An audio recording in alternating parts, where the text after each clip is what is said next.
Here's your minutes. He needs a slave. You need a slave. Zoom does. Use chat. Zoom has a Really? Zoom has a audio. Yeah, there's even now like an AI attachment thing to like make them better. You need to get that. All right, I'm going to call this meeting to order. We need something, don't we? Today is November 15th, 2023. It's 4:38. Welcome to the Flagstaff Bike Advisory Meeting. Roll call. Susan Heffley, I am here. Kim Austin. Here. Daniel Krim. I'm here. Estella Hollander. Here. Samantha Meyer. I'm here. Matthew Mitchell. I'm here. Valerie Pyatt. Martin Ince. Here. Jeffrey Bellman. Ryan Turley. Adam Williams. We do have Kevin Hayes, Christopher Fair, Jennifer Hanks, and Daniel Garipa also in the audience. Does any of the board have any announcements or comments to make? Sam, go ahead. I just wanted to share my griping on rapid flashing beacons, which I think I mentioned in some previous meetings. I've been looking at the research to see, what the demonstrated efficacy is since they're a newer form of crossing. I haven't found as much. I, of course, see to the experts, but today on my way to this meeting, I was crossing at the crosswalk on Butler, between Butler and Campus. And I really hate having to stop in the middle. I think it's super dangerous on a bike because you get onto your bike, you manage to cross 2 lanes of traffic once vehicles have yielded to you, and then you have to stop very quickly in a pretty small island and hit the button again because the opposite lane of traffic can't see and is not paying attention to your crosswalk. Today when I did that, traffic was totally stopped the other direction. There was a car parked in the middle of the pedestrian crosswalk that couldn't move out of my way either way because it was backed up the whole way. So once I hit the beacon and got around that car, I almost got hit by a motorcycle who had not ceded to anything happening. So I had to slam on the brakes again. So just to say, I really don't like them. I don't think they increase. I think it's better than, nothing on Butler, but I'm super not a fan for bicycle use specifically. But even as a pedestrian, I've had pretty similar things where if there's more than 1 lane of traffic that's supposed to be yielding, the outside lane that doesn't see you, whichever lane can't see you approaching the crosswalk doesn't yield consistently. So thank you for listening to my gripe, and that's all. That's what we're here for. Are we able to come together? Yeah. I'm curious about the one on Woodlands because that's different. That's like an actual like stop one. I forgot. I'm always confused on what the different names are. Woodlands? Or sorry, not Woodlands. On West Route 66 near the Standard. Near. Oh, Yes. that one's different. Yeah, that one I would think works better because it really traffic has to stop. It's like a red light, not a flashing beacon. People still don't know how to use that. Right. That's exactly the difference, yeah. Yeah. So do those flashing beacons, are they designed to be seen in both directions, no matter which lane you're going across? I'm not sure I understand. Sam, do you understand? So if you hit the first button to get across the first set of lanes, the beacon shines for that. Does it only Yes. shine for the direction Only for that. that's coming, or correct. does it, or both ways can't, And yeah, both ways can't see it? and there's another button in the middle. So you get to the middle and then the Activates beacon the goes for the other lanes. Well, that Yes, does and sound that's- like, because nobody's planning on sitting in the center for the rest of their lives. So it should have beacons going both directions. Seems like that could be Yes. reprogrammed. If we went to a session that was done by Alta Consulting and the city of Tucson on different kinds of bike-specific crossings that use RFB, rapid flashing beacon, or PHB, pedestrian hybrid beacon technology. If you want, I can see if I can track down that presentation and share it with the group.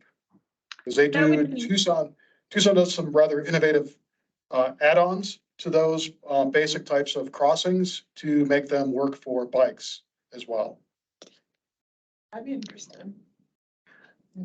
I would also be interested.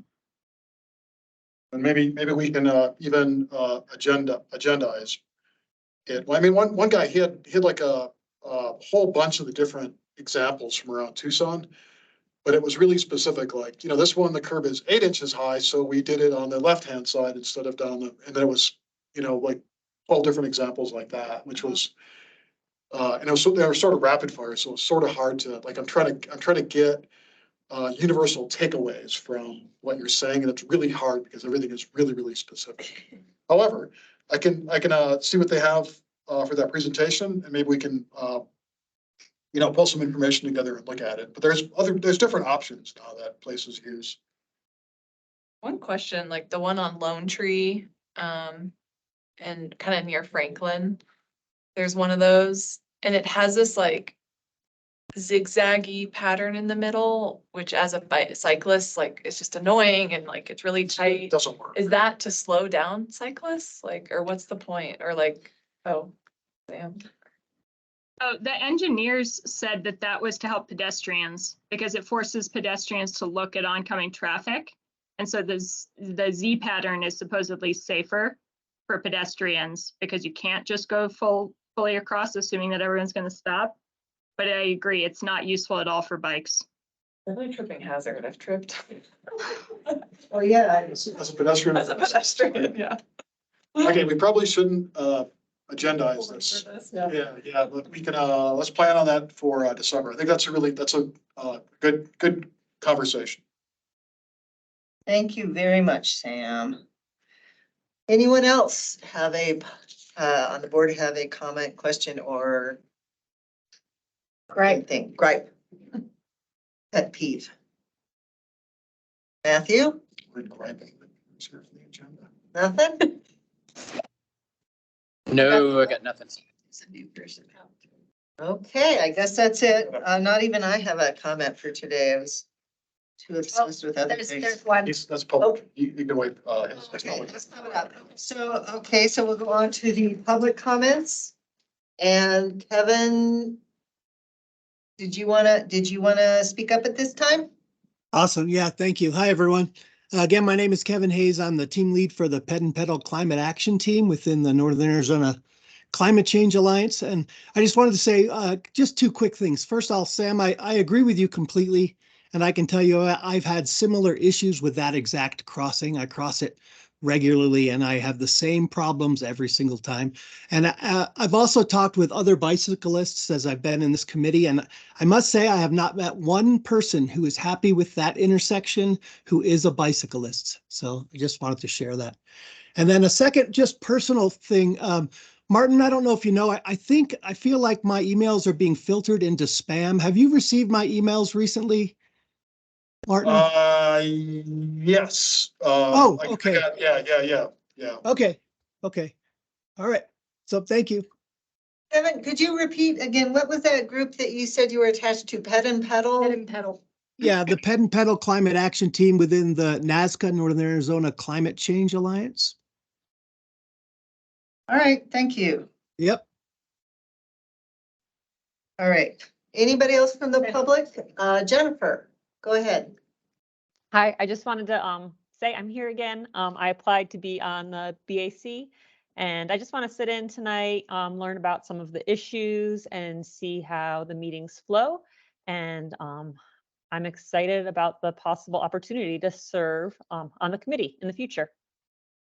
And also I may have to log out early because I do have another meeting after this. Thank you, Jennifer. Welcome. We look forward to looking at your application. All right, anyone else for the public comment section? Jennifer, you can take your hand down. All right, I guess that's it. So we will go on to old business. Martin, I assume you are eating up a presentation for us.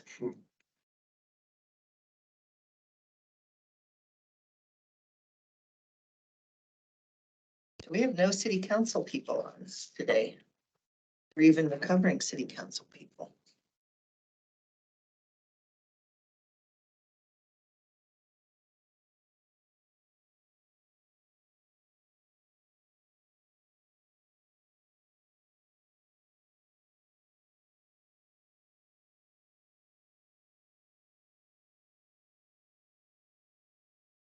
Not working. Yeah, This computer's being, There's a big sigh over here. I don't know if you hear it. so love Teams, really I do.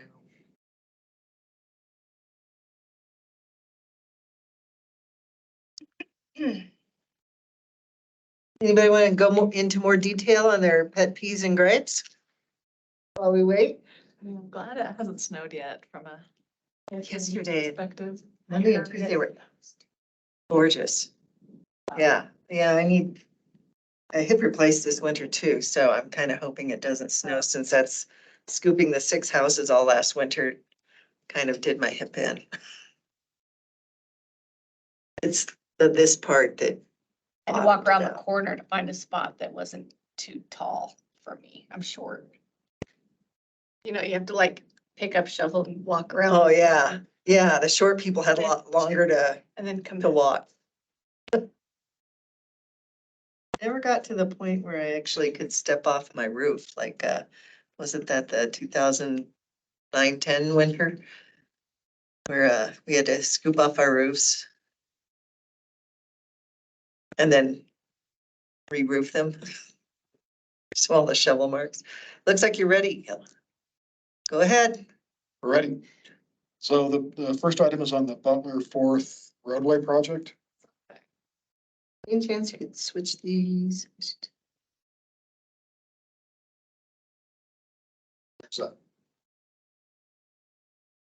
So you may recall that we had a combined BAC, PAC meeting in September.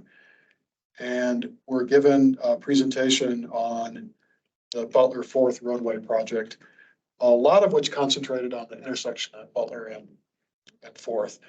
Although the actual project itself is for the Butler corridor from Little America to Sonawa Heights, really the interchange of I-40 to Sonawa Heights.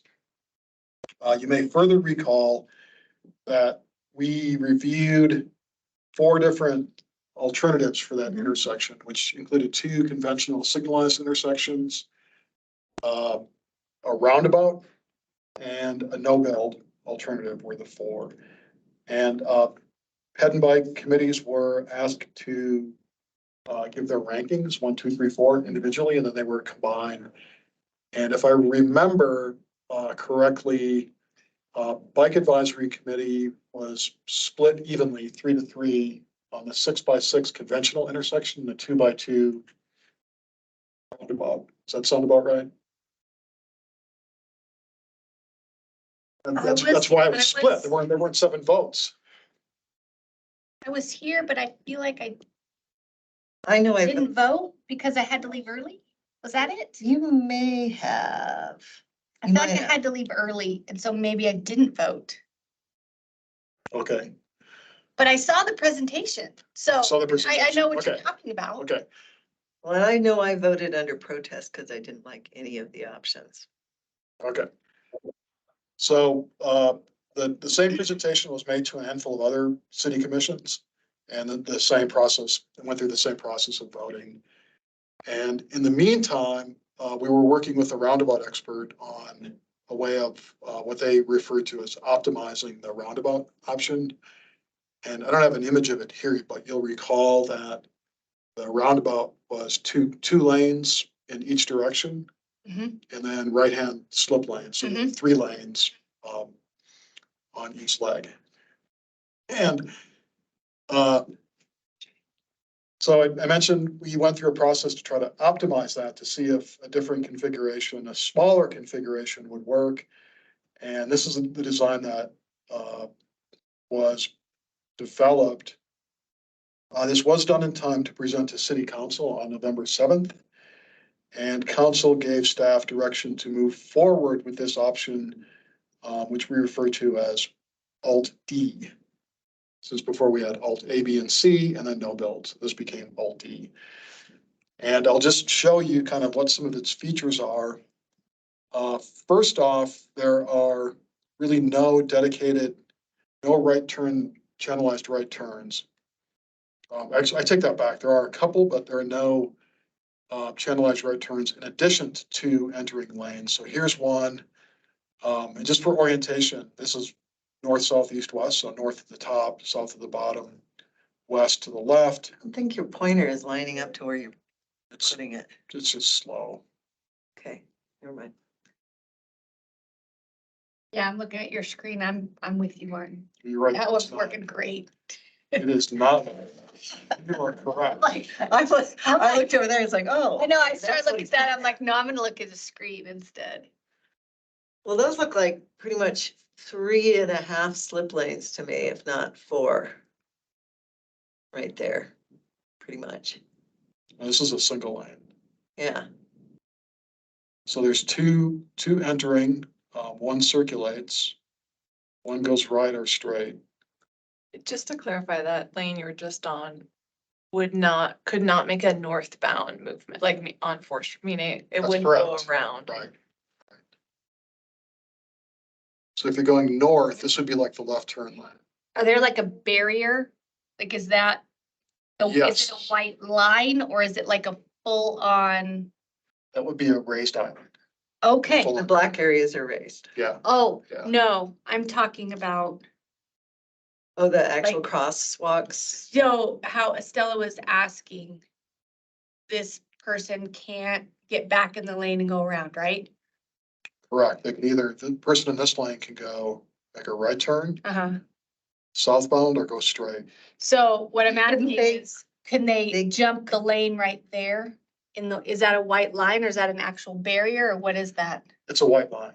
They're not supposed to jump here. But they could jump here. They could cross here. Or they can go here, yeah, Okay. So that is allowed. yeah. They do that, yeah.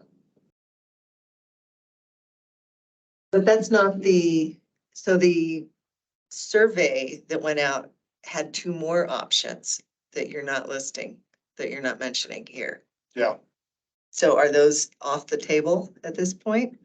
this is the closest to the 2x2 without channelized rides. It is, Yeah. I mean, just in terms of number, it's got the exact same number of lanes. yeah. In fact, 2 fewer.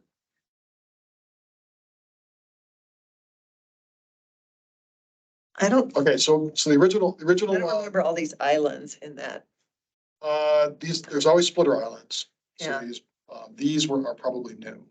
Okay, yeah, ones. yeah. So to go through the options just in terms of number of lanes, the original option C had 2 exiting lanes, 2 entering lanes, and 1 right channelized right on each leg. So 1, 2, 3, 4, 5 times Okay. 4 is 20. The 2x2 had 2 exiting, 2 entering, and no right turn slip lane. So 4 per leg or 16 total. This one has 1, 2, 3, 4, 5, 6, 7, 8, 9, 10, 11, 12, 13, 14. So it's 20, 16, and 14. Does that help clarify that kind of differences? Is it helpful to go through the turning movements or the entering and exiting lanes for each? Yes, leg? please. Please do. Happily. Okay, so this is coming eastbound on Butler. And again, there's this lane which you can go north, actually you can go all the way around if you want. And there's the other lane which you can go right, straight, or north. Or actually technically you can go all the way around as well. On this leg, and then there are 2 exiting legs. on that side. So 2 exiting lanes on that leg. On this one, there's 1 exiting lane, 2 entry lanes, which you can really go, I mean, it's the same as a regular multi-lane roundabout. This inside lane is for going straight or left. The outside lane is technically for going right or straight. But Although you can make the other Okay. movements, yeah, but did it's intended to work that way.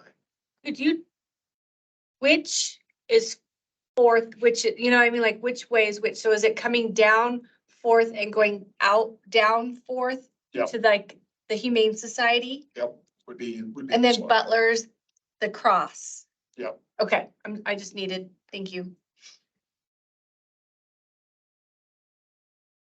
On the east leg, there's 1 exiting lane.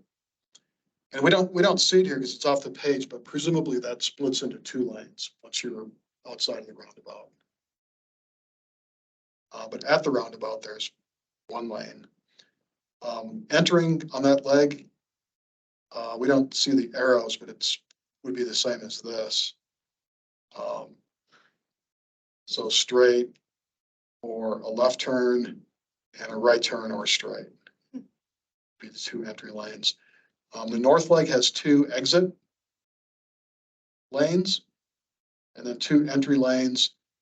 This one coming the closest to looking like a channelized right.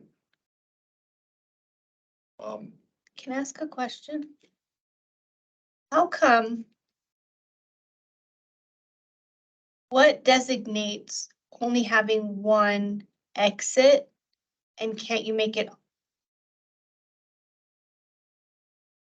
You know what I mean? Like there's only 2 single lane exits. Like here and here. Right. Why there? And I think it has to do with how they modeled the volumes that are going through it. because it's And going where into the- the neighborhood, but Yeah, where the heavier turning movements were and where lighter turning movements were anticipated to be. that's crazy because you've got 2 schools coming, like going on that road. You know, like I mean, coming in from theory, the it'd be south. great if everyone was on a bike, but you know, It seems to presume that most people are going NPA. east and then going up 4th Street is what that Right? kind NPA of shows traffic wise. Okay, And okay, I was what just really curious. The bigger turning movements was this right-hand turn from southbound 4th onto westbound Butler.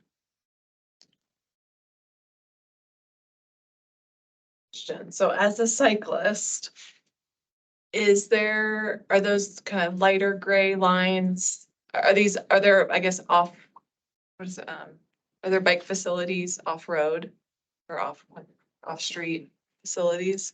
Yes, With the expectation that a cyclist would get in the mix? these aren't really detailed out, but you can see there, this would See be the our, crossings, but this would be our 11 feet of, 5 feet of directional bike lane and 6 feet of sidewalk. And then when you got to the intersection, the bike crossing would be the green one, the pedestrian crossing would be the white one. So where would the yield signs be going on this? For the car traffic? Right here, like just before these dash lines. So they're only being told to yield to the traffic. They're not being told to yield to the peds and bikes. The crossings could be raised, so they could be, kind of like a elongated speed bump Yeah. for the whole crossing. And there will be Are the cars required beacons. to yield to peds and bikes there? Yes. Oh, so like a, Sam, plug your ears, but I think they might be rapid flashing beacons at each crossing leg. No, that's why I was mad.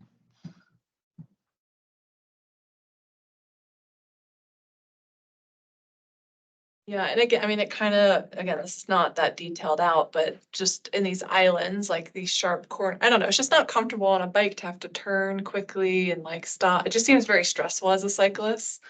The way it is now with like all these islands and like having to look and like the little islands, like can you maybe fit a bike there? But then what if there's a cyclist behind you? I don't know. It just seems like a very stressful intersection. Because of all these islands. Is this the design? Are you telling us this is it? That was council's direction, yeah. So this is it? More or less. It sounds like this is concept plan, right? They're then diving into the details, right, of design. Pretty much, yeah, yeah. I mean, there would still be a lot of design details to go through. Yeah. I mean, I think the biggest, like out of direction travel for cyclists, if this were a regular intersection and you had a green light, you were comfortable in the bike lane, you would go through pretty much straight as a cyclist through the intersection. To do that same movement through here, you could take the lane and go essentially straight through. Which in this case, you don't have the benefit of the bike lane. On the approach and the departure, you'd be showing the lane of traffic if you wanted to do that. But that would be almost as direct as it was before, or as a conventional intersection would be. If you're in the separated directional bike lane, you would be traveling eastbound. Your path would be down to here, across, and then you would continue. And I think like these show islands between the two lanes. This one just shows striping between the two lanes. This shows an island, this shows an island. I believe the intent would be in any of these cases, whether there's an island or not, that you're crossing across the whole thing. Like you wouldn't necessarily go And wait. here. And the beacon would be designed that way as well. Like you wouldn't hit a button here and cross, hit a button here and cross, hit a button here and cross. You would cross that whole thing. But it really depends on how many vehicles are coming. But you'd still have to hit two buttons. Yeah, which is how those things work generally when they're in islands like that. And again, here you would be crossing one lane of traffic to an island and then 2 lanes of traffic to the far side. The advantage of these islands and the reduced number of lanes is that you're like when you're crossing here, you're looking for traffic coming from your left from one lane. When you're crossing here, you're looking for traffic from your right. I feel like they just forgot to blacken it That right could- there, yeah, because yeah, all the that other could- ones are, and that would just not make sense. Yeah.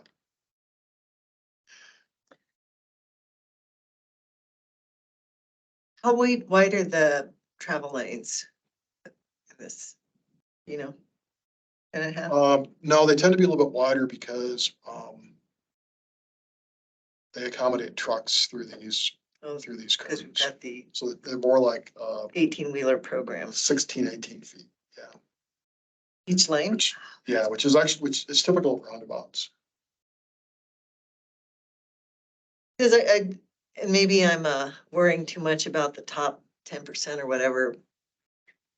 There's gonna be a lot of those speedy cyclists that are gonna actually just want to be in a bike lane on the street and go through. And again, that's maybe worrying about a smaller percentage instead of the 60% that we really wanna fight. Yeah, we stopped worrying about them like Yeah, a year and a half ago. They've got their colorful jerseys. Take care of it. It is a thing. I mean, I think we've, talked about this before, but it's not everything is going to appeal to everyone. The thing that bums me out is you have three big schools right there within a quarter of a mile. And that's what bothers me about, you know what I mean? So what specifically, like just the kiddos trying to cross through here? Like how friendly this is for elementary students or Yeah, any school kids? There's just so many hit Yeah. points with all of these islands and You're gonna run into a dart and dash, a lot of dart and dash. It's scary. Or like us, think about, kids. Yeah. So the school patrol people will have to monitor, they'll have to have one in each crossing.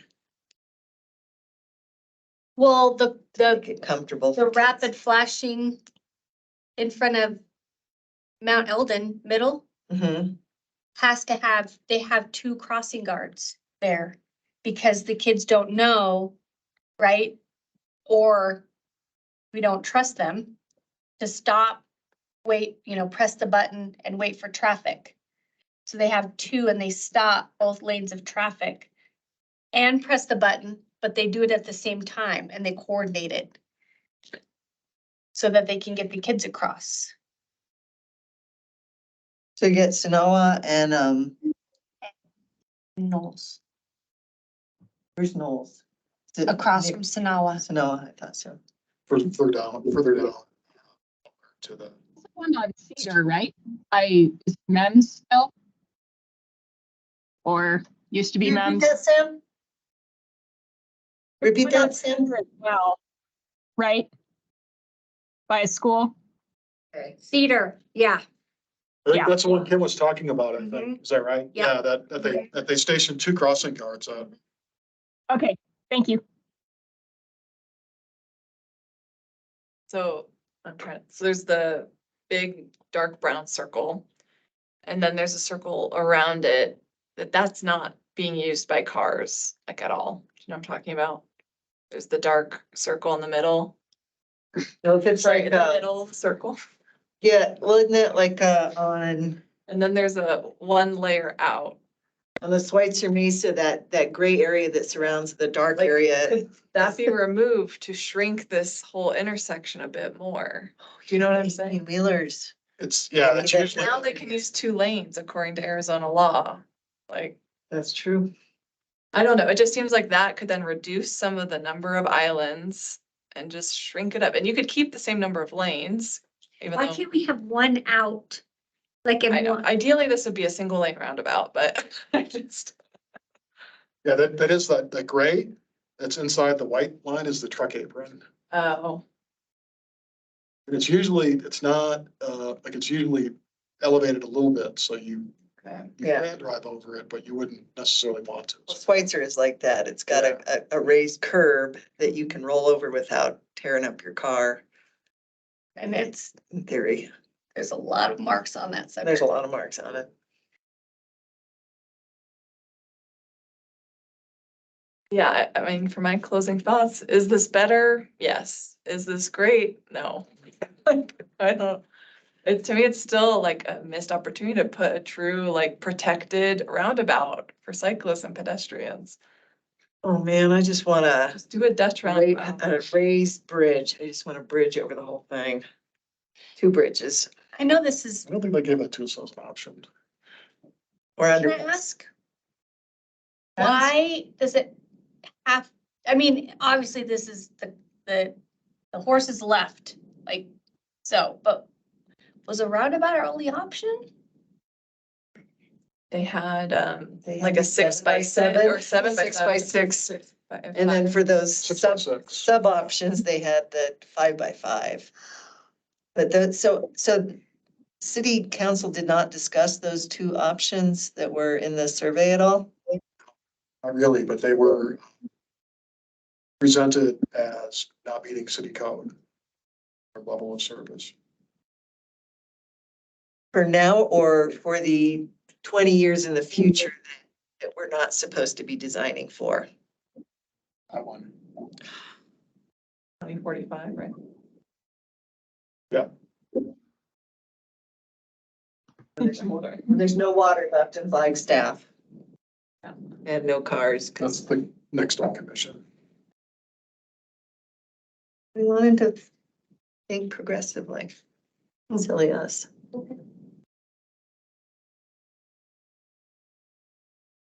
Daniel, you haven't said anything yet.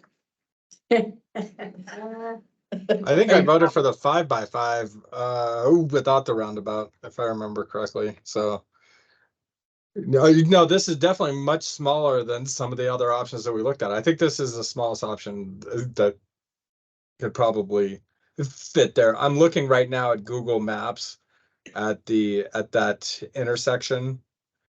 And the picture was taken during the winter months, and it is gnarly. I mean, This intersection? yeah, Yeah. Because of shading? yeah, and there's just like not really any place for a bike to ride. I mean, whatever we do is going to be an improvement.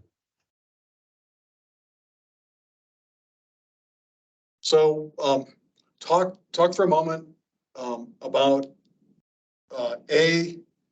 conventional intersections versus roundabouts, and assume both are protected. So as a cyclist, I mean, I think we talked about it last time, but just in conceptual terms, do you prefer a conventional intersection or roundabout as a cyclist or a pedestrian? Think about pedestrians too. And then think about, conventional intersection or roundabout options in terms of number of lanes, and is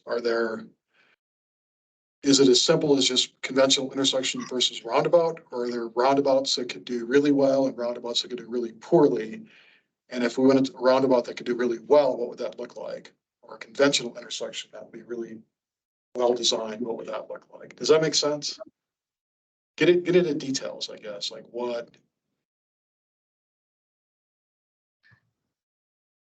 I don't know how much that's gonna help with this design process for this intersection. So we are not wedded to this? Sam has a question. Go ahead, Sam.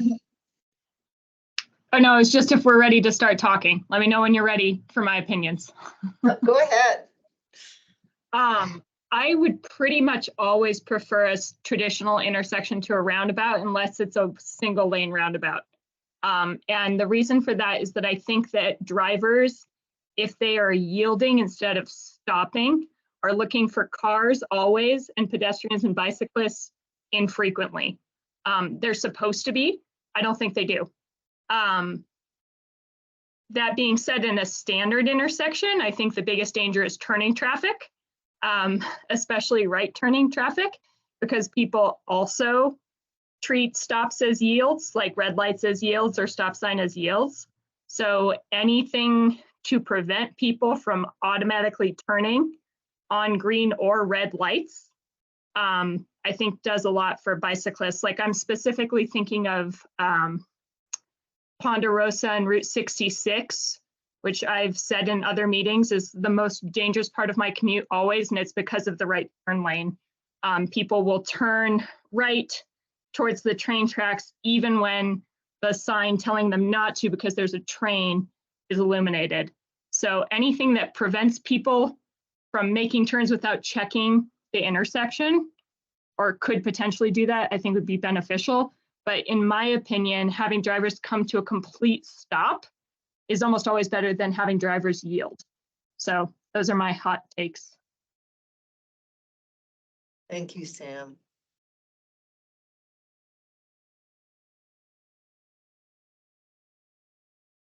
Didn't we catch the roundabout disease from Europe, pretty much? Well, they don't build them like this. How do they Like, build them? just single lane, and then you have a whole separated cycling ring around, and there's yield spots for cars. Like, never will you see something like this. I don't know why we think we're trying to be Like, creative. Smart to see Yeah. an actual really good one. Yeah. So I don't know. For me, yeah, to answer Martin's question, I guess echo Sam, like, I think something like this is very dangerous as a cyclist or pedestrian. There's so many, just a lot going on. Even as a driver, I think I'd be a bit stressed out. And so, yeah, I think just a single lane and then having a true protected cycling kind of ring around, like, just, yeah, I know I've mentioned the Dutch roundabouts, but those work really well. But I don't think we can do that due to the modeling. That's engineered to accommodate car traffic, vehicle traffic. Well, I think it's engineered to handle semi trucks going through it. Am I wrong about that, Martin? Yes, I think that is the biggest design vehicle, yeah. But to a lesser extent, because they assume that all the Little America traffic is gonna use the Harold Ranch roundabout to turn around and get out. I guess I'd like to hear what the engineers from Europe, you know, how their thought processes work differently than ours. Clearly, they've been indoctrinated in. Let's go to roundabouts. Europe. Let's go to field trip. Because we did get this from Europe and it's caught on like lightning. But somehow it's left behind the bicycle friendly parts of that dominate Europe so much better than we do. And the car efficiency, like even adding another lane, sure, capacity wise, you can fit more cars, but in terms of speed, you actually can slow down cars because they like don't know which lane to be in and like there's just They're confusion. cutting each other off. Yeah. Because they're in the wrong lane. And they're not from Europe, the drivers. I mean, isn't that why Phoenix got rid of all of their, right? In the Happy Valley area, they had all these roundabouts off the freeway and they got rid of all of them. They replace them with other roundabouts, or they got? No. They got rid of the roundabouts and it's something else now. Traditional It's intersection. not even traditional. It's actually kind of weird, but it's not traditional. More traditional, but Can you, so that's in where, Happy Valley? yeah, take the Happy Valley exit off of I-17. I remember the old round, they were like some of the first roundabouts. They got rid of them. Years ago. How long ago did they get rid of them? I mean, it's been a few years. I mean, Like COVID makes things, you know, it changes the skew on how long Yeah, it was ago, but, well, I was just hoping I could look on Google Earth and look at the before and afters. you probably could. Yeah, Mhm. because now is the time for us to really think forward and change this design before it's cast in stone. And if it sounds like a lot of us are saying we aren't there yet. And we need to maybe look into other things, understand other things, see what other options besides the two driving paradigms we're working on, which is standard intersection and 2-lane roundabouts. If I have to give my opinion, I agree with Sam and Estella. I'm not a good judge though, because I would probably take the lane. I'm gonna be completely honest. I would probably take the lane and go through it. Depending on traffic. How heavy traffic is, or even if it was rush hour. I might, What if you had to wait in the queue? what do you mean? Like if there is traffic? You know, like think about the ones in Sedona where you don't just roll through slowly, like you have to stop and wait for. Oh. Yeah, I would just, I would get in the lane. I would take the lane and wait my turn. Yeah. But I'm saying I would do it as a car, not the other way on the foots and wait and cross. But I think I'm a nut job sometimes, so I've done some not proud things, so like riding on Beulah. I think for me, it might depend on traffic. If it were pretty light, I probably would jump in the lane and go through. But if it were heavier, probably not. Thing is, if it's heavy, So everyone's it's slowed making a down, left turn. right? To get in it, so you can get in your, In which case, Not- it would take you less time to go through, probably, if you weren't in traffic and you went around the perimeter. maybe. But unfortunately, if we're looking at school kids, That's what I'm saying, but if I'm Then looking that's- at my that's a- kid that's going a- through it, hold it, and they're gonna be going That's enough. during rush hour traffic, because it's yeah. morning no, or, mm-mm. So- And it's separated facilities, so unless there's ramps, like how are you gonna get on the road? Like, you can't, unless you're at the crossings, which then you're, right? Or Yes, there planning on would putting, be, there'd have to be a ramp. And the trick is like you're ramping into traffic. Yeah. basically. So when you use the ramp, like you essentially have to yield to vehicles that are already in the street because you're going straight into the first lane. There's no like bike lane for you. So you're assuming, Show me okay, what you're okay, so talking I'm about. on the foot. I'm not on, You're not in the street. I'm not in a bike lane on the road. Okay, okay. I see what you're saying. Yeah. Then no, I wouldn't cut anyone off. I would stay unless the traffic was light, probably like Martin said. I thought I was on the road already and I would have to get off to go through this. Does that make sense? Mhm.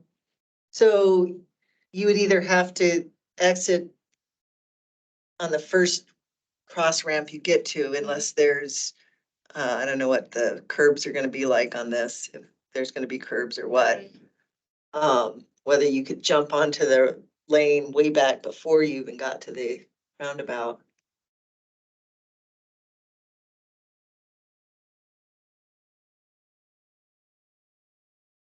We really do need to go to Europe.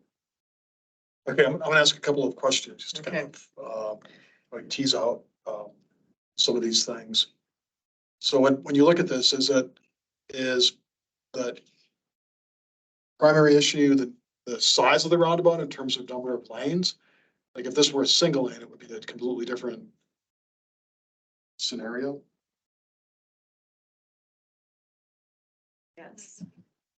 From my understanding, single lane is safest for everyone.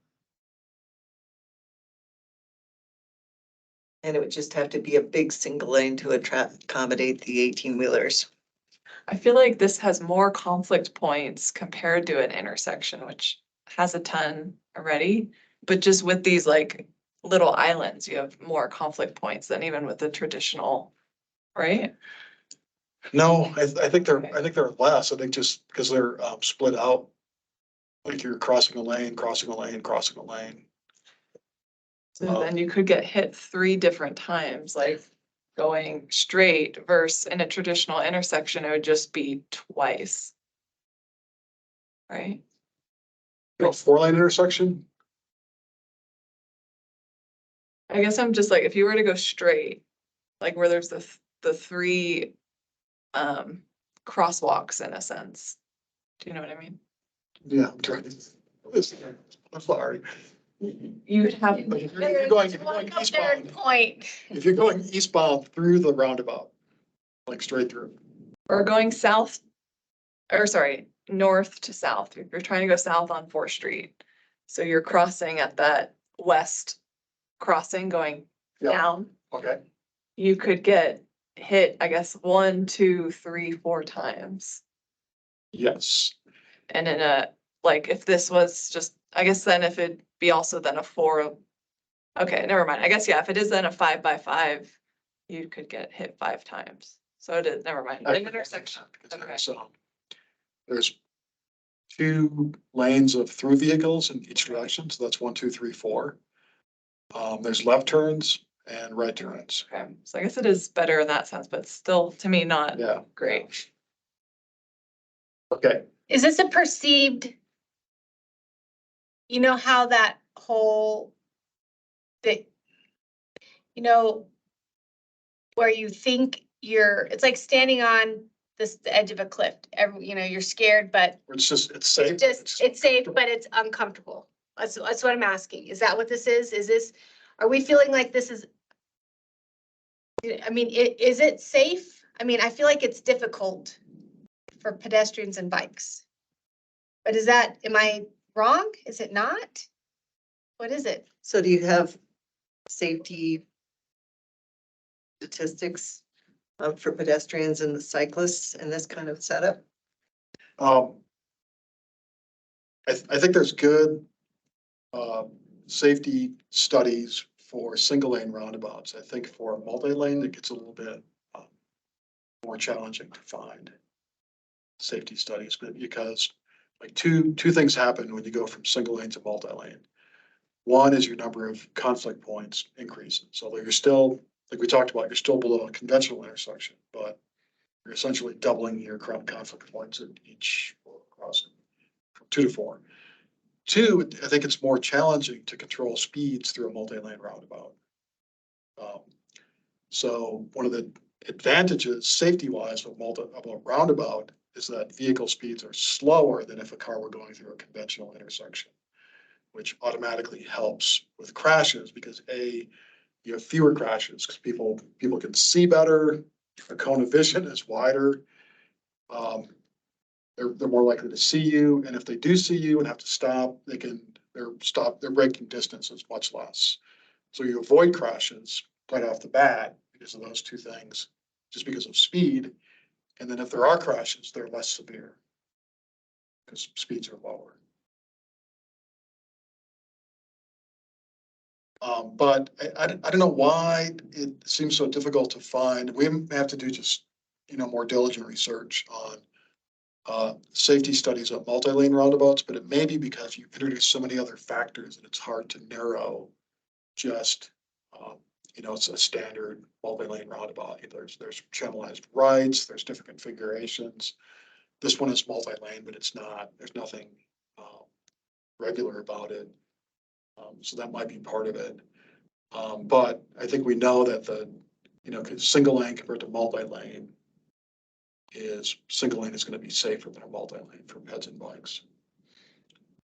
Comfort wise, when you think about these crossings, think about if this crossing were a mid-block crossing. So remove the roundabout, just think of a crossing on Butler Avenue. And you're crossing 4 lanes of traffic, and there's a median in the middle. So the 4 things that we look at that determine whether that crossing is safe or not is the speed of vehicles, the volume of vehicles. Did I say 4? You said 4. We have 2 more to go. Visibility, angles. No. It's the presence of a median. That's it, actually. 3 things. Speed, volume. There's Oh, flashing beacons. No, there are 4. Sorry, speed, volume, the number of lanes to cross, and the presence of a median. And so speed is obvious. We talked about that before, why slower speeds are safer. Volumes, of course, that should be obvious too. There's more cars that are there to hit you. The median gives you a place to cross to, so you can break the crossing into 2 legs. So you're only dealing with traffic from the left, you're only dealing with traffic from the right as you cross the 2 legs. And the number of lanes is, if there's a single lane, you're only worried about 1 car that's coming from one direction, 1 car that's coming from another direction. If there's 2 lanes, now there's 2 cars coming in, and you have the double threat type of crash where the first one yields and blocks your view or the view of a second driver of you crossing. So really, roundabouts are the same. This is essentially a mid-block crossing. But the 2 advantages it has over if this were in the middle of Butler is that the speeds are greatly reduced because you're entering a roundabout. In theory, if it's designed well, right, your speeds are going to be lower, and you always have a median island, so you're only crossing 2 legs at a time. Beyond that, we can look at those 4 factors in combination and determine if it's reasonable or safe for a pedestrian or a bicycle to cross without any assistance, or if a pedestrian flashing beacon or a pedestrian hybrid beacon is necessary to alert vehicles. Or there's other things you can do, like, to make the crossing more obvious, high visibility markings, landscaping, lighting, all those kinds of things. I don't know does that help? How you think about these things? It's good information, but I guess I have a question for the engineers who aren't here tonight, but at what point do they decide, at what level of traffic do they decide they need a 2-lane roundabout rather than a 1-lane roundabout? I mean, is that they're planning for 2045 or today, which we're supposed to be holding our traffic designs at minus 4 years? So if you put a one lane roundabout in here, how much would that clog things up during the heavy traffic times versus the rest of the day. To be the devil's advocate, I guess. I know they did model it, right? Or, Yeah, F meaning if a one lane would have failed their test for today. yeah, it's congested, yeah. Boy, that encourages people to ride bikes, doesn't it? Sitting in traffic, watching the bicycles glide by. It's one thing that does. that's what I'm saying. Daniel, go ahead. Thank you. Well, for one thing, I do love the protected bike lanes on the outside. That is a nice feature. Is there a plan to make, is there the ability to take the lane, you know, 1,000 feet before you get to the roundabout if you wanted to? Because, I don't know. I think that is a good idea to take the lane and to cross it as a car, in certain instances. But that's probably only gonna work for that top 10% of fearless cyclists. Sure. Yeah, Yeah. that's probably what I would be tempted to do. But there, I think it'd be closer to the roundabout. It wouldn't be 1,000 feet away. okay. But, you know, legally, you can take the lane anywhere you want. You don't have to use the separated bike lanes at all through the whole corridor. If you were comfortable with that. A lot of times you're trapped on a separated bike lane. Right. There's no option to That's- really, Yeah, there's like curbs and bushes and gravel and,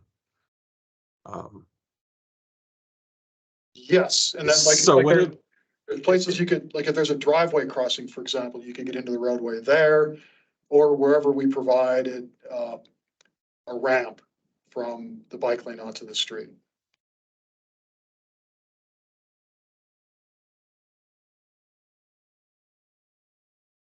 yeah, I think that would be a good idea to put a mechanism in there for bicyclists to be allowed to, easily get into the lane. Oh, yeah, well before that crosswalk. And get into the middle of the lane and navigate it that way. Yeah, and some places put shared lane markings in I was gonna ask about that. in the lane, yeah.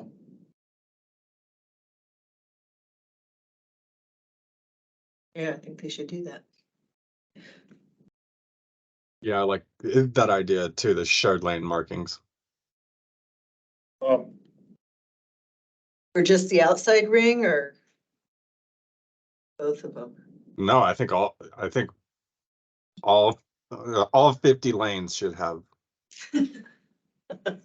I agree, Daniel. Thanks for that, once again. So- Sorry. just go- I've also seen, but again, getting very detailed, but you'll put the yielding triangles before the crosswalk. So like, and there's that little gap where a car could wait before going straight, like outside of the roundabout. Does that make sense? Between the crosswalk and the. And double the lane. roundabout, yeah. And then it should have the distance where one car could wait for someone to cross and then carry straight. But again, I don't think that's later in the design. Yeah, I think some of the other designs I've seen that on, this one is kind of not fleshed Right. out, but I think the other ones that they presented had that. Yeah. Those are advanced yield lines or shark's teeth.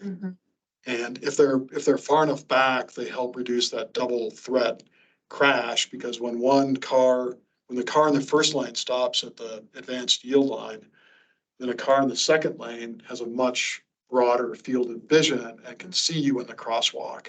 And is more likely to also stop because they can see you, if that makes any sense.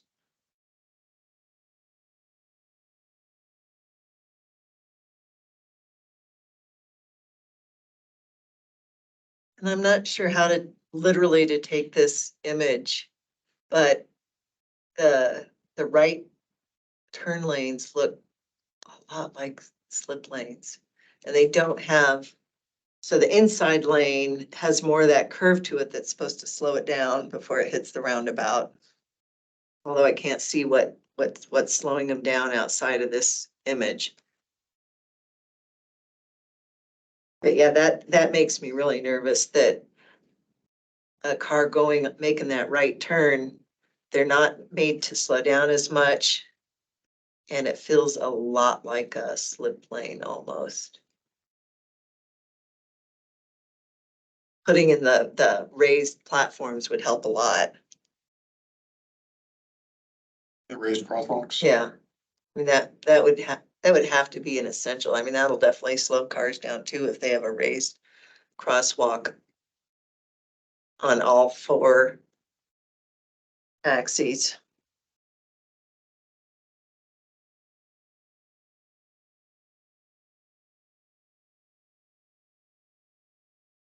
Maybe some topes before there or something. Bumps in the road or something that slow the cars down further.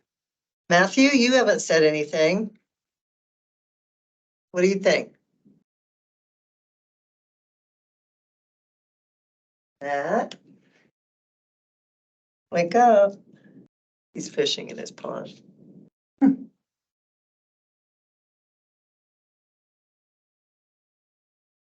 Nope.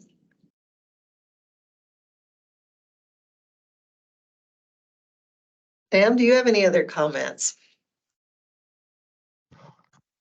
Is my head, oh, it's Sam. I thought my hand was Yeah. still up. Sorry, guys. I will come back to you. I mean, I like the idea of raised crosswalks. Or just anything to provide sensation that you should stop.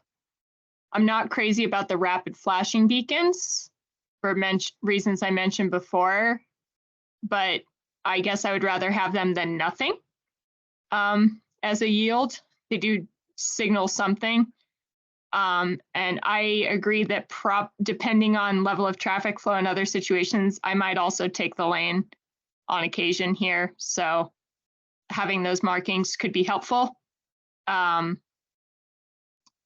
Yeah, I just don't love the roundabout. Like I said, that I don't think I'm ever gonna love the roundabout unless it's a 1-lane roundabout.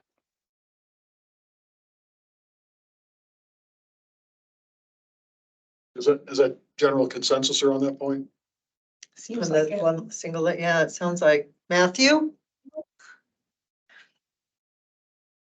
He's cooking. He's cooking.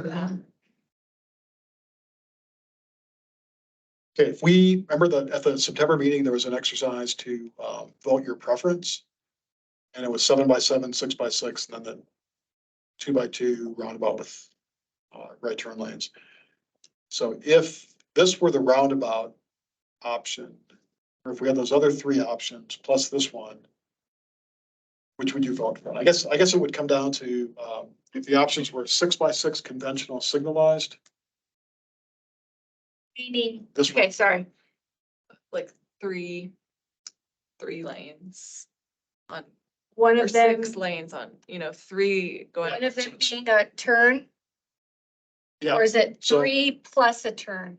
4 through lanes, 2 in each direction, Okay, and then either 2 left turn lanes, 1 left turn lane, and a right turn lane.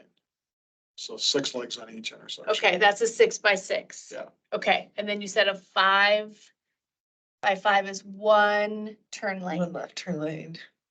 Yeah, and no right turn lane. And in none of these options, we can get rid of the right on red. Sorry. I think that's a fine detail. It's up for Not discussion. an ADOT road. Can we get rid of right on red? That would be That would really be cool. Sorry for throwing that other piece in I it, thought but 5x5 is out. Like that was never even an option. I thought it was 7x7 or 6x6. Well, how Well, did you I read didn't- the survey had 2 extra options, one being a 5x5 traditional intersection and one being a 2-lane roundabout without slip lanes, but it was still 2-lane, I'm pretty sure. Right? Does that make sense? but it sounds like those didn't really get mixed into the discussion, or maybe they didn't win enough points in the survey. Seems like they didn't do that bad. Let's do this. If we're gonna like do a straw poll. Okay, the first, Or Martin. You want consensus and there just ain't any here. Go ahead. I've got to leave at midnight, by the way. Okay, okay. Okay, the first choice is a 5x5 conventional signalized intersection, but protected for bikes, so separated bike lanes. Uh-huh. And the second option is a single lane roundabout, also with separated bike lanes around the perimeter. So that's choice one. So which of those two would you pick? Oh. Does the 5 have right on red? Ah, Yes. dang it. Okay. Let's say it does. Yeah, I feel like that's gonna be a hard one not to. Then I pick single lane, I think. And you said a single lane roundabout? No, slip lanes just a. Oh. Single lane Single. roundabout. Single lane. Yep. Yeah, Then yeah, I'm doing Yeah. the single lane route. yeah. That's my vote. Single lane. You've got, look, you have a consensus. So I have 3 for single lane. Daniel? You know, just for the ease of the left turn through a roundabout, I would probably choose the single lane roundabout. Look at that. Matt? Matthew Miller? Mitchell? 4 meetings at the same time, please. Do you think that or you? No, I'm just saying. He's riding home on Route 66. He is, Okay, yeah, he's going home. Right now he's going through Ponderosa. He needs to pay attention. Sam, what was your vote? She's. It's single. I think she said single. Single. Single. Okay. Don't Okay. you love that? See? Yeah, no, that's interesting. Let's give So them something to vote live 2 is a 6x6 conventional signalized intersection with protected bike lane features, or this roundabout. Did you say 6x6 or 5x5? 6x6. With islands or, So that would medians. be 2 Middle left medians. turns or a left turn and a right turn, right? So that's 6 lanes of traffic on both ways. On Okay. each leg, so 24 total. But you'd have a median, so you'd only be crossing Nope. 3 lanes at a time. No, you'd be crossing all 6 lanes at a time For a conventional one, yeah. for a conventional one. Ponderosa, is that 6 lanes or like 4th and 66? Yeah, I think it is, yeah. What's 4th and 66? Is that 6x6? That's 7x7. 7x7? Yeah. That one is a That one's big. So nightmare. Ponderosa is 6x6 I think so. about Oh, yeah. ish. That's Wait, the wait, wait. turn. 66 is definitely 6 lanes. It's like, Yeah, I think Ponderosa might be only 4. it's No, at least 5, okay. Might be 5. Anyways, or this, there, right, 6x6 or this. My vote is this then.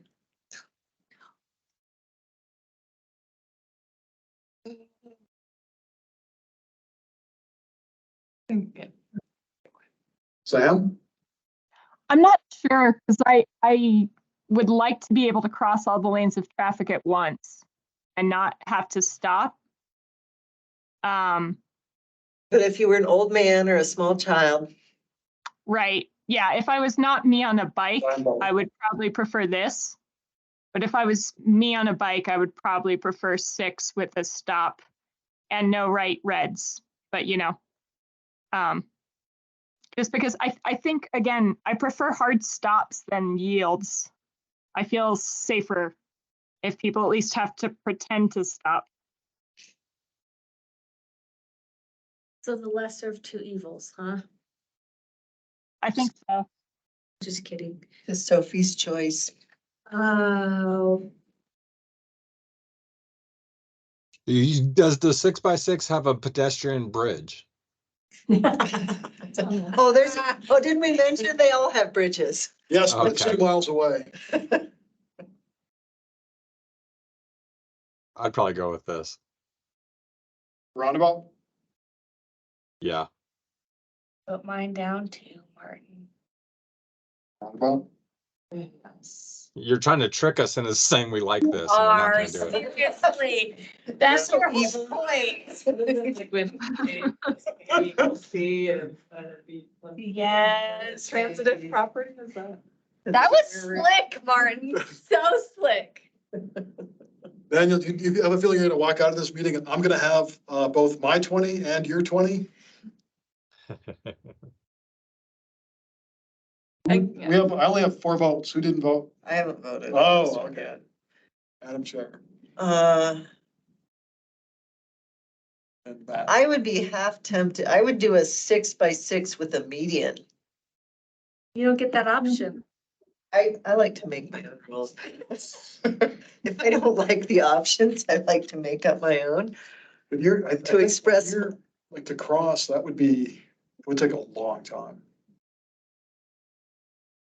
And more like right of way. Yeah.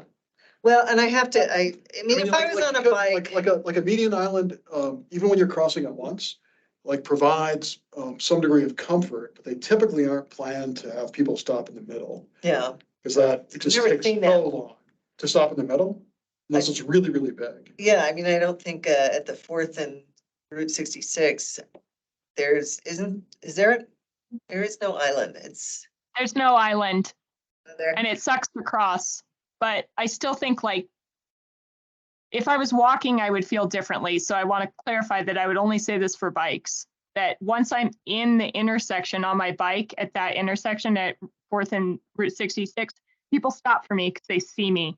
And I think in the roundabout, it's not as clear to me that people would see me. And that's why I don't like it as much. Did you vote already, Yeah. Sam? You went, I guess the good thing on this is even though I don't like the rapid beacon flashing either, but at least you press it and they stop. You don't have to wait for the whole cycle of the intersection at a conventional, yeah, right? correct. Yeah, So in in theory, theory- if it's like you get there and it's clear, you don't have to. You press don't even have to press the button, You can right? Go. Yeah. But so, I mean, it could be faster It could to be get faster. through. Yeah, yeah. So I mean, I get it. Well, and I think if not for me, for the less abled people, kids, older people that, Yeah. this would be better than a 6 by 6 or a As 7 long by as they 7. knew but- to press the button the second time, right? It's just one, right? You were saying It's just not one? two. Oh, it is two. Oh, So, sorry. yeah, you got. It's always good to- We gotta teach them, gotta go back to teaching them how to press the button twice. Martin, can I Education. update my vote? Of course. If we're thinking of all road users, I agree with everyone else that this would be safer for all users. I just think for bicyclists is not the best. It's a nightmare. So you would vote for this for all road users. Yes, because I think that Kim's points about pedestrians and whoever said the thing about older people or children, I think it'd be safer for those users. The roundabout would. Correct. The roundabout would. When used correctly. Yes, Usually they because don't. of the stopping. Cause normally you don't have a rapid flashing beacon on a roundabout. Yeah, has that been tested? That's why, that's throwing me a little It bit. does give me pause, just even 'Cause like that's the whole point, right? to move like cars and Right. people and That's what's throwing me. You're sure there's gonna be one there? I have heard that, but has that been done anywhere? I think so. I think honestly, I think it's for visually impaired. And other disabled pedestrians. We'll have to track that down, because one of the knocks on roundabouts, if you're visually impaired, is you're listening for gaps in traffic, and it's more difficult to determine when kind of cars are going around like that. And the second thing is, depending on how the crossings are arranged, it's not like you get to the corner and you walk straight across. Like you have to walk this way, then that way, then there are more angles in it. If you're caning, for example, like you have to navigate that whole thing that way. in a conventional intersection, if you use a wheelchair, the distance you have to cross becomes, could be problematic. Huge. Yeah, because we were out at, last week at 4th and 66 with people who use wheelchairs. And a person who wasn't with our group, but happened to be crossing two legs of that intersection with two babies in a baby carriage. It was really difficult for her to get all the way across in a lot of time. Martin, Okay. you don't happen to know how long the beacons would flash, do you? I don't know that. No. Okay. Like if they're flashing for like, cause it's Yes. like 10 seconds. Well, if they're flashing, there's not a pedestrian there, you can go through them. Okay. If they're amber Yeah. flashing. If they're red flashing, you have to stop, and then if it's clear, you can go. You stop and then you. They're not that, it's just the yellow. I think, I'm not sure. Yeah. I think they intended to be RFBs, but they might be PHBs. I'm not Is the sure. the one on Route 66? I think so, yeah, red, light. Well, Yeah, they what does really need PHB to pull stand for? education into there because, whew, But then Pedestrian isn't that just an intersection then, if you like stop? I don't, It's more like one, yeah. yeah. It's definitely more like one. Did Daniel vote on this Mhm. one? he did.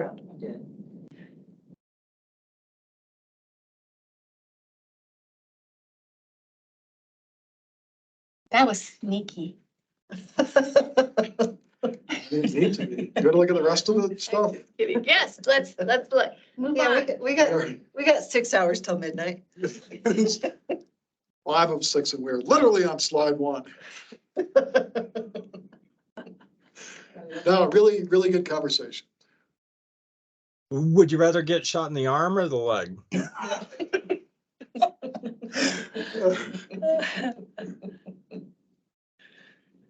All right, so I included a link to the community survey in your agenda.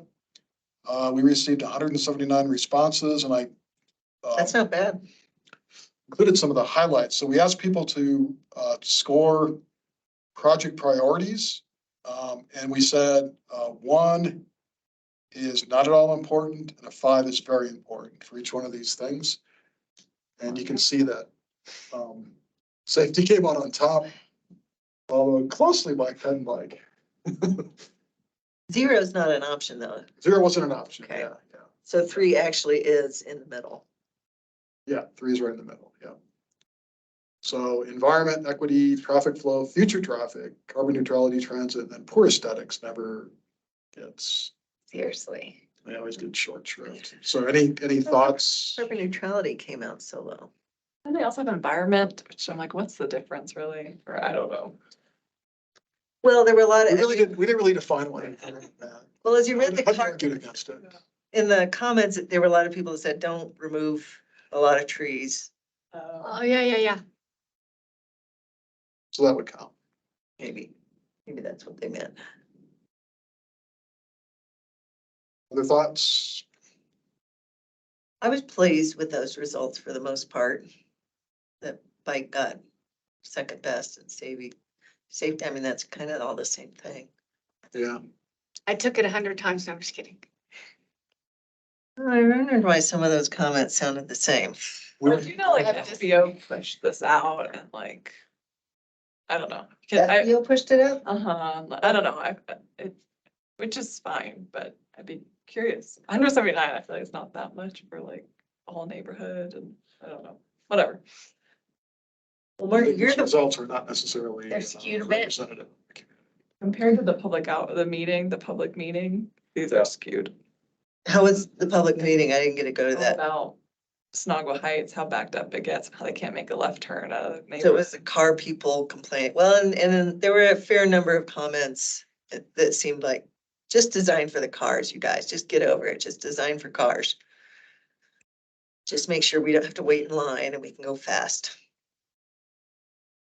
All right, so again, we asked them to do the same scoring that you guys went through at the September meeting, and 2x2 lane roundabout scored well, 48%, almost half, had it as their first option. I think if you were one of the 21 who voted for the no build, you might be a curmudgeon. I don't like any of these. I just want the bike structures put in place. The car structure can stay as it is, fine. So we asked about different ped and bike features, and again, this is 1 to 5, not very important to very important. And separated bike lanes scored well, protected intersections. Ped flashing beacons is Midland. I think some of these, like, I'm not sure everybody understands always what these things are. What's a raised crosswalk? Yeah, I'm surprised tunnel didn't, or I kind of am too. Yeah, I thought it would be more popular than that. I think they realize how much they cost.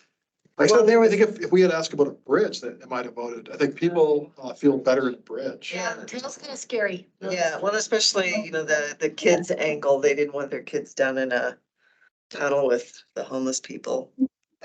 Well, in my experience, homeless people are usually. I have to deal with them all. And then we asked, do you prefer conventional on-street bike lanes or separated off-street bike lanes? And it was pretty overwhelming. Strongly prefer separated bike lanes. This tracks with other times that we've asked this question. It's very similar results. Yeah.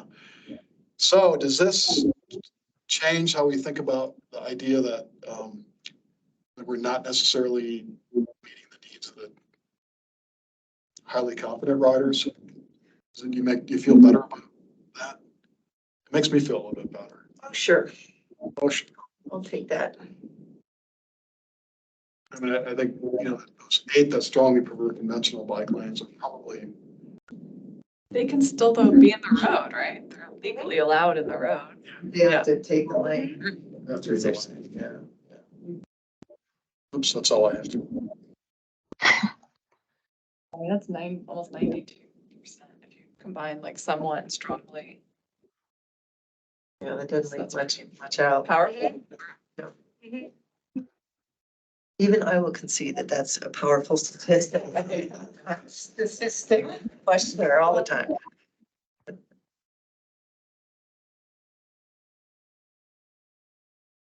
Okay, that's all I had.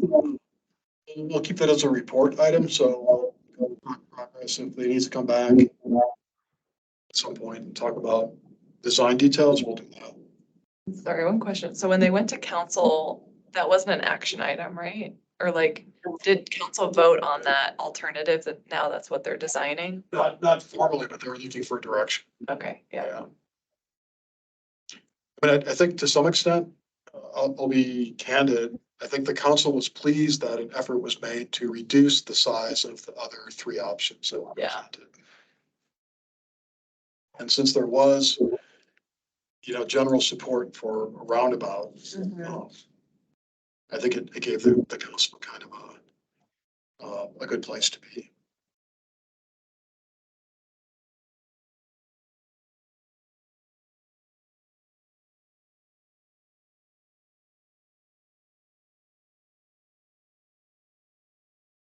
Okay, the agenda. That's. Okay. Actually, this is the next one. So I just kept this on the agenda. I haven't really done anything with it. I included a presentation that was made to council for adaptive living. And I hope you had a chance to at least go through that. Their PowerPoint to see the issues they brought up and all the photos of their concerns. Now, was that a private group or a city? It's a city commission. City commission? Yeah. 'Cause they did a good job of chasing down all the weird things, Yeah, it was pretty thorough. demonstrating them. I included that because I think there's some overlap between like some of the issues that were brought up Yeah. in the Bill of Rights and some of the issues that they brought up. I guess when you think about how we plan things and how we put things into action, the traditional model is we start kind of at the very general and adopt policies that support what we want to do. And then we get into more detail You think about like goals or strategies, like, okay, this is our policy. So what's our goal? Where do we want to be? What strategy? How do we get there? And then at the very bottom is we have the implementation of that. So like, how do we actually make these things happen? And if you think about the Bill of Rights in those terms, a lot of them exist at kind of a policy level. And we have some policies, there's policies in the ATMP, there's policies that are existing in the regional plan.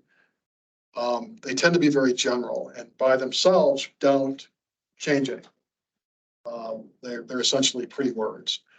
So we need to like filter those things down into like specific action items to actually make them stick or to change things. So some things I think we can look to the update of the regional plan and see what are we missing in policy that we really, our goals that we really want to have happen. And so we kind of start at that level and make sure that we have the pretty words to give us guidance. Then we can start filtering them down. In the ATMP, there's a whole bunch of things that address a lot of those issues, like Right. sidewalk and bike lane closures due to construction. Snow removal is big. Other obstructions, maintenance and condition. All those things are kind of addressed, but there aren't necessarily immediate answers on what we can do to Address it. Yeah. Impose our will. impose our will. So I think that, the Commission on Inclusion and Adaptive Living wants the city to start doing some of those things better. So I think, some things you don't need to go through that whole process. Like let's just do this differently. Some things you kind of do, like maintenance is probably like a bigger conversation. Like, how do we do that better? Without making Yeah. people angry. Yeah. Oh, people are gonna be angry. Don't worry about that. Well, there's angry and then there's angry. I mean, Yeah. passive aggressive, sabotaging of bike facilities. Some things, Hopefully not. some things might be as simple as, we increase the budget for it and it happens. Now all of a sudden we have the resources. I feel like a lot of things are probably more complicated than that. So I guess, we don't need to, and I'll throw this open to you guys for your thoughts and comments, but I think we need to start working on the hard things. Now, I think that's kind of where we're at with some of this stuff. And I would invite you to look at the ATMP because we listed the things, of all the things that we could do to make walking and biking better, we listed the things that we want to do in the first year after we adopted. Which actually ended 2 weeks ago. And what year are we now? Nonetheless, think of it as figurative, first year-ish. And then the second group was like, what do we want to do in the first 5 years? And there are things in there like, address snow removal, address maintenance, address how we do detours. And, collect that information or provide that guidance or give some help or whatever it is to help make that happen. So we can, if you want, I can provide more information at the next meeting about like where these things are kind of addressed in the ATMP. And then we should look at what those priorities were essentially and the things that we want to do first to see if we're covered or not for them, or if we want to kind of, switch things around and make more of a concerted effort to address the things that are brought up in the Bill of Rights, as well as the things that the commission brought up to the council. And I guess I want to be cautious here because I am a bureaucratic beast and, going through all these steps is sort of in my nature. But if there are things that we can do immediately that don't take thought or plan or council action, let's think about it. What do they call it? Quicker, cheaper, faster. There's a phrase. Low-hanging fruit. Low-hanging fruit. Pistachios that are already peeled. Yeah. Yeah. Shelled pistachios. Filled pistachios. Yeah.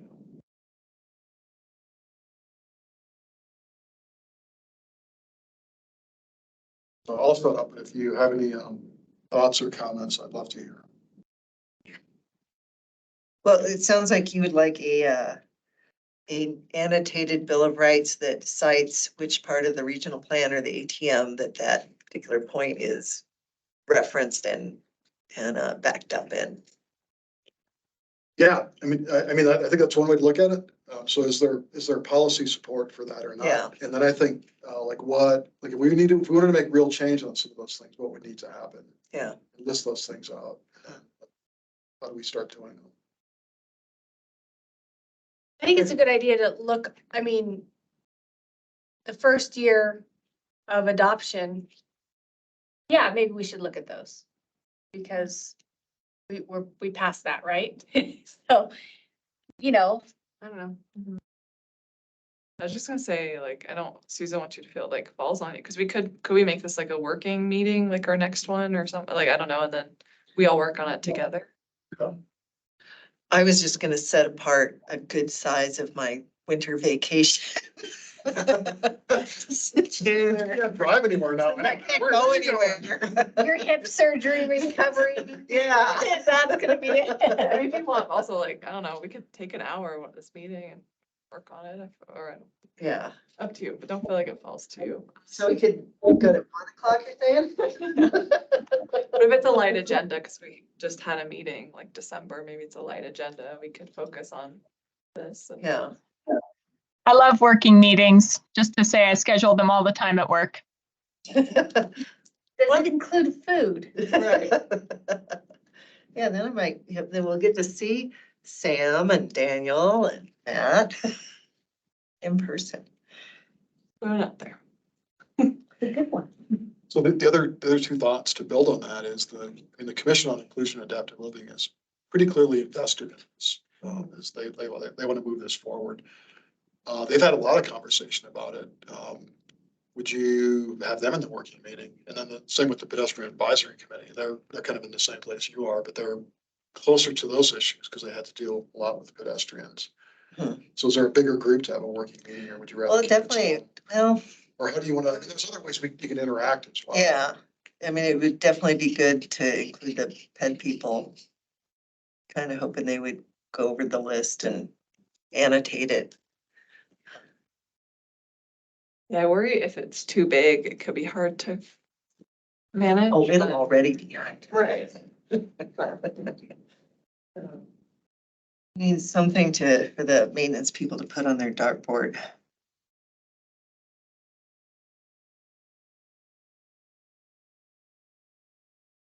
We can start just amongst ourselves. Yeah. I mean, What if you're- we start small Yeah, and then we. and can then we share. had at least something to go off of and then,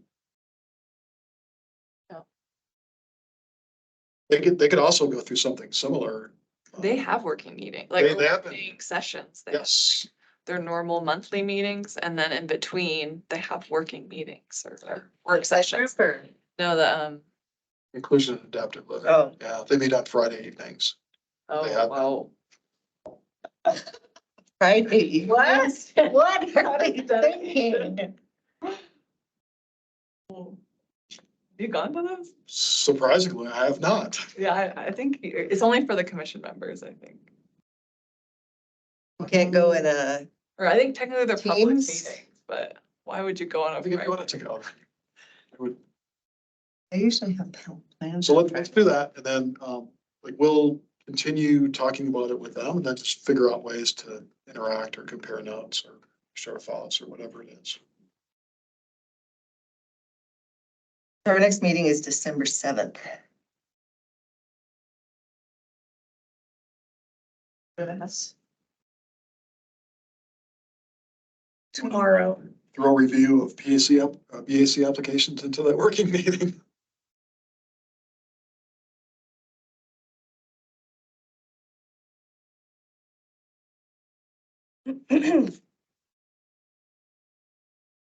That's 3 weeks from now, more or less. That's not too bad. I got no place to go. No way to get there.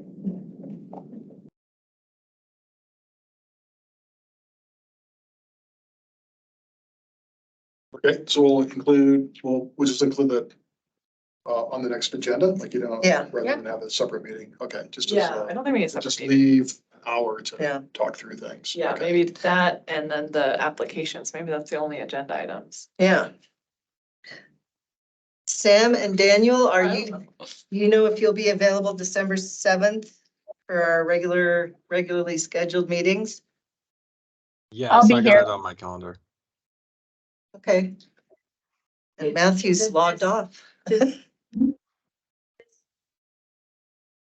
So when we go through stuff, does a working meeting, is it not public? Is it public? How, I don't know how that works. Public, yeah. Okay, so they just listen on what we talk about and stuff. Okay, cool. They can participate. You know, Cool. just All right. like they do now. Okay. Next item, You have a map. um. We, the city, are beginning the annual capital planning process whereby we submit our budget requests for head and bike projects for next fiscal year, which will begin June 1st. So we've done this before. We have gone through a pretty extensive process to identify ped and bike projects and then prioritize them. We can review kind of where we are. I think they're still pretty valid, but you guys can take a look at them and just make sure that they all still seem relevant. And then we'll talk about what projects we want to build over the next 5 years. I think we have kind of already have an idea of what they are, but we'll just go through that list and maybe look at a map and make sure that we're all comfortable with that. The second part of that is there are all these federal grants. There's money just flying out there for ped and bike projects that promote equity. So I think a second part of what we do for the capital planning is to identify which of those projects would be good grant projects and start to plan for that. Okay. And then if need be, we can start to get information collected in advance. So when the grant application comes out, we're ready to submit an application for it. We have everything that we need. I think there are probably two categories of grant projects. One is the projects that we've identified as priorities that we have in the 5-year capital plan.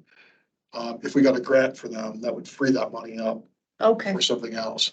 The other one is kind of these bigger ticket projects that we are shy about including them in the capital plan because they would eat up such a big amount. But they might be perfect for a grant. Right. They might be Okay. perfect for a grant, yeah. Have you heard anything from that last grant that got submitted? That's coming up, Oh, okay. but no, not yet. Okay. Well, yes and no. The Butler one. Yes, one grant we heard from, one grant we haven't. And, So the reports, Oh. you're gonna have to wait for it. okay. If we go to your map, we can find all those 5-year projects. Choose them. Blink twice if we got the money. I don't see you blinking. He's covering his face.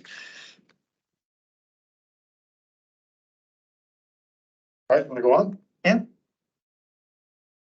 Good. Actually, I didn't have this in the reports, but I did this was from pedestrian advisory committee. So I just wanted to kind of organize a handful of studies that are going on related to safety planning. So at the city level, we've collected ped and bike crash data. You guys looked at that a couple months ago. We've also put together a report on vehicle crashes. Metro Plan is wrapping up their regional transportation safety plan, or RTSP, if you insist upon an acronym. They've identified a handful of emphasis areas, of which ped and bike is one. And before they wrap up, they're going to do some very high-level planning for potential countermeasures. Like they'll identify crash types or locations, and then potential countermeasures. That will be followed up by another Metro Plan safety study. That one is funded through a Safe Streets for All grant, and it will focus on vulnerable road users, so peds and bikes. And they also have promised that they're going to make put an emphasis on equity. Mhm. So looking at not only ped and bike crashes, but what's happening in Mhm. target neighborhoods. And the last one is ADOT at the state level has begun what they call a vulnerable road users assessment, which is essentially a fancy way of saying that they're collecting ped and bike crash data. And looking at, locations, crash types, the whole 9 yards. They have identified a couple of focus areas where the crashes seem to be particularly high. I'm happy to report that we did not make that list for once. For once. We usually are on that list. So once that data is collected, they will roll it into an update of the ped bike safety action plan. This is again at the statewide level. And then that will be rolled into a statewide transportation safety plan. So all these things are kind of going. We at the staff level are engaged in these at different, kind of at a different level. We go to the meetings, we review drafts, blah, blah, blah. So we'll keep it on. We'll keep these things on the reports. And if there's anything new to report or surveys to take or whatever, we'll report out to you guys. Okay. So the next one is Butler Avenue conversion. This is the process of reconstructing the edges of Butler to raise the bike lanes. Right now, city transportation is evaluating lower speed limits, and that's going to be reported back to council in, I don't think a date has been set, but I'll let you know when that is. We submitted for a transportation alternatives grant for the 2 protected intersections. ADOT board is making the final decision this Friday, November 17th. We have been recommended to get $400,000 for design, but no money for construction. So design, but not construction. We also submitted a Safe Streets for All grant for $12 million for the whole corridor beyond those 2 intersections, and we find out in mid-December. That's still coming out. And that's for construction. Yes, that's for the whole thing. And Yeah. could that then construct what you applied for the Yes. protected? Okay. Yeah. So it could. okay. But if we get the grant for the protected intersections, I think, we'll use the 12 million and the other grant if we get both of them. Right, yeah. I'm sure there's some place. you There's could some place. Find a way to spend the money. Uh, Cool. That's exciting. Good job. Yeah, so far so good. Fremont, we're working on a revised striping plan. I think we looked at the bike lane configuration at the last meeting with buffers, by parked cars and for the travel lanes. I put the results to the neighborhood survey if you haven't seen that before.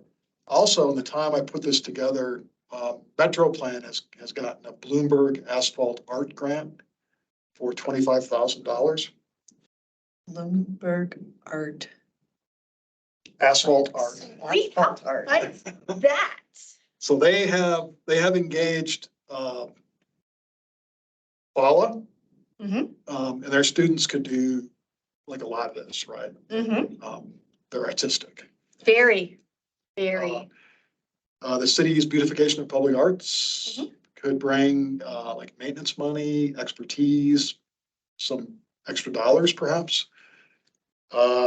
Creative Flagstaff, which used to be known as, they're like the local arts. Flag X or no, I mean, Art X. Yeah. It was the local arts council. And then the neighborhood, all the people who are interested in this project in the neighborhood. So it could be a really cool project. Fun. And the idea would be that we would paint colorful things on the parts of the roadway that we're no longer using to drive on. Right. Or park on. Oh, fun. Yeah, They're there just to shed water. Pretty much. store snow. Perfect. Well, there's still some questions to be worked through, but that's positive. Nice. Okay. First mile, last mile, we've completed a 5% assessment. We've moved on to 60%. And that includes, Stella knows all about this, includes the information that we had to collect for crossing studies where we have enhanced crossings. Lake Mary safety, is a group that is meeting with the county to talk about what might be done on Lake Mary Road. It's in response to the crash between the group bicycle ride and the motorhome. And they're looking at all kinds of options, from physical changes or striping in the roadway, signing, enforcement, education. You're part of this. Yes, Anything else to add? Yes, I am. I think we have our third meeting coming up. When? I don't know if it's been set yet. They might have just been like shopping for dates. They were shopping because I said something, yes. Okay, Cause I'm like, so like you're making sure this moves forward. Good for you. well, I didn't want to be the one that didn't say anything. And then it stalled, so. It's happening. Yes, they were shopping for dates. Okay, I was like, you heard a date? So we will engage, FBO is there. It's a good group, and we'll report back on how things are progressing. Nothing new on the trailhead maps. We looked at them last time. Cosmic Ray Tunnel, the mural is complete, and there's like an informal dedication on Friday. Friday. And I presume saw they're the in- gonna serve coffee. I don't know, is that a Ray thing? Hey, he loves coffee. They have to serve coffee. They said there's gonna be some kind of treats there. Okay, maybe it'll be sheep kibble. Treats. Okay, And I sent out a formal thing today. I saw. Yeah, okay. what time was that? 1 PM on Friday. Can go with that. I guess get off early. I'm gonna be out of town. I'm sorry, I can't go. Let me take this opportunity to check out for the first time one of the city's new e-bikes in our fleet. Yeah, that'd be fun. The cities, but the cities only. Burlington had a full program of rental e-bikes. For anybody?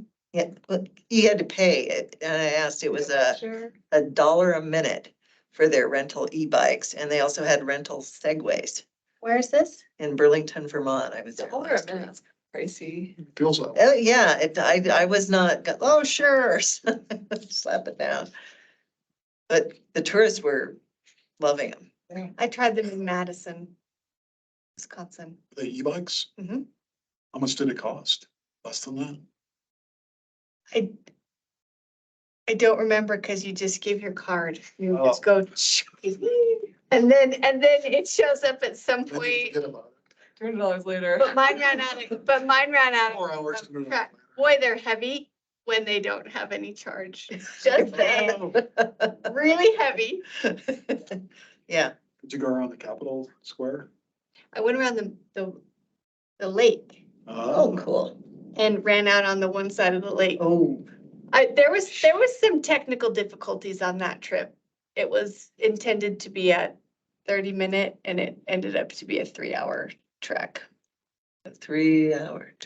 Pretty much. It was Gilligan's Island all day long. Do they still put the lady in green out on the lake, or is that only in the winter? Lake Mendota, is that it?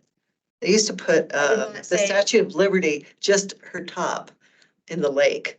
On the winter, they put her on the ice. So it looked like she was submerged and frozen in the lake. That's just Madison Hall. Yeah, it is. I But they don't do that I anymore. didn't see anything. It was the summer, so Okay, yeah. no, I didn't see anything.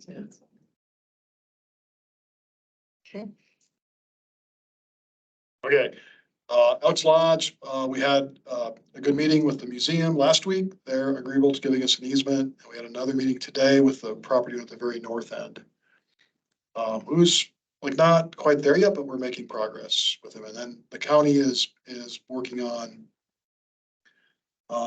formally reaching out to all the other property owners along the alignment and engaging them in conversation. So it's good That's cool. progress, yeah. Transportation section, we are waiting for human resources to approve our job description. And then we'll advertise for it. I don't have a estimated time. So how many helpers are you gonna get? Only what? Helpers? Were you gonna get Just the one. just one?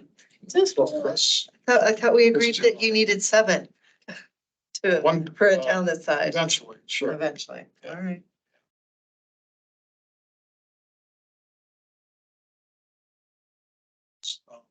What's that gonna be called?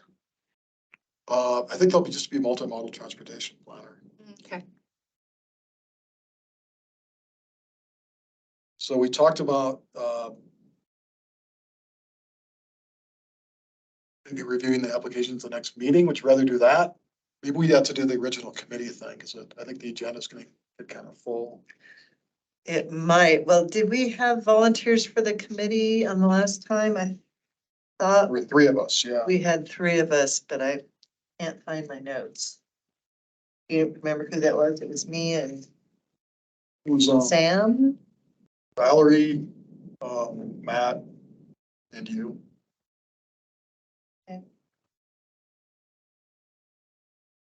And you send out all the applications that we currently have on. Yeah. And so So would that was you this, guys, everybody. would this mean like you guys, cause you, as in your terms up, like, would this mean that they would be getting placed? We're picking their replacement. Me and Susan and And Matt. that, We're all in the same boat. that's why we've been delaying this. It's fine. That's why we haven't felt a huge sense of urgency. Yeah. Otherwise, we are full, like, we're not. How many? And we have lots of, yeah, we're full. We have lots of applications. Well, and your fear of not being overtaken by men does not seem to be taking place. Right now, we might need to find some men. Or not. Like women, working with women better. I can totally understand that. It's kind of interesting, isn't it? Got a good, yeah, representation. Two specific things. Daniel and Samantha, if you care to reapply, both of you are eligible to serve additional terms. So I will contact you separately. We can have you reappointed at the December Transportation Commission meeting. But you do need to fill out a new application. So I'll contact you separately and send you your old application if you want to cut and paste. Okay. Yeah, jump on that. So you know, forbidden nature of the transportation meetings. Sorry, I'm looking at your thing. I told Focus- Stella she has until July. Focus on the year more than the month. Get a chart. I don't know what Keep I'm going gonna down. do. Oh, yeah, Not it's coming. culture in there, too. I've been coming to monthly meetings since I started working. There's more submissions out there. I don't, You remember the public? I might have to be. There's Just a all these public. commissions. You've got to have one you would like to. What am I gonna do? I don't Um, have a monthly meeting. the art commission, you could be on the art commission, TC. PEDS. I'm sure I can Transpo. find something to do. Martin wants us to go to the transportation I committee. know he does. Yeah. You can still come. But like, I know. All those in favor say aye. No, I'm a Kim, not public. you. Right. Shut up. Right. You don't count it. Always put my hand up. Okay.